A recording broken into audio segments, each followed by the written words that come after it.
ہے تو मेरे नबी ने कहा रोजे के बदले में तुम्हें अल्लाह मिलेगा, नमाज के बदले जन्नत, हज के बदले जन्नत, ज़कात के बदले जन्नत, जिक्र के बदले जन्नत, तहज्जुद के बदले जन्नत, खैरात के बदले जन्नत, और रोजे के बदले तुम्हें अल्लाह मिलेगा, अल्लाह मिलेगा, अल्लाह मिलेगा। तो इस वक्त एक फर्ज हम पर आया हुआ है, दिन में रोजा है, इसका एक फर्ज 70 के बराबर है, इसका एक नफल फर्ज के बराबर है, और इसमें रात को तरावी है।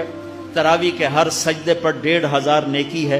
हर सजदे पर जन्नत में एक महल है जिसके 60,000 सोने चांदी के दरवाजे हैं, और हर सजदे पर एक दरख्त लगता है जिसके नीचे 100 साल घोड़ा दौड़ सकता है। ठीक, तो अगर आप 20 तरावी पढ़ते हैं रोजाना और 40 सजदे करते हैं तो 60,000 नेकियां रोज देखे जाते हैं, 40 महल लेके जाते हैं, 40 दरख्त लेके जाते हैं, और आखिरी रात मेरा अल्लाह कहता है रात की तरावी और दिन के रोजे के बदले जाओ, मैंने तुम्हें माफ कर दिया, मैंने तुम्हें माफ कर दिया।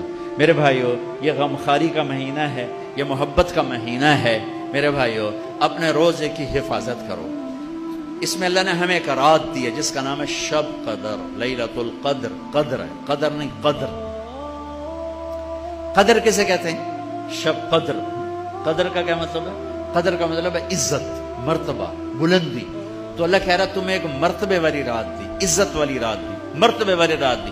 पहली कौमों को शब कदर नहीं मिली, हमें मिली है। सिर्फ लैलतुल कद्र हमारे लिए, पहलों के लिए नहीं। एक रात 80 साल से ज्यादा बंदगी, 21, 23, 25, 27, 29, इन 5 रातों में तलाश कर लो। आजकल रातें छोटी हैं, थोड़ा सा जाग लोगे, पूरी रात की बंदगी का अजर मिल जाएगा।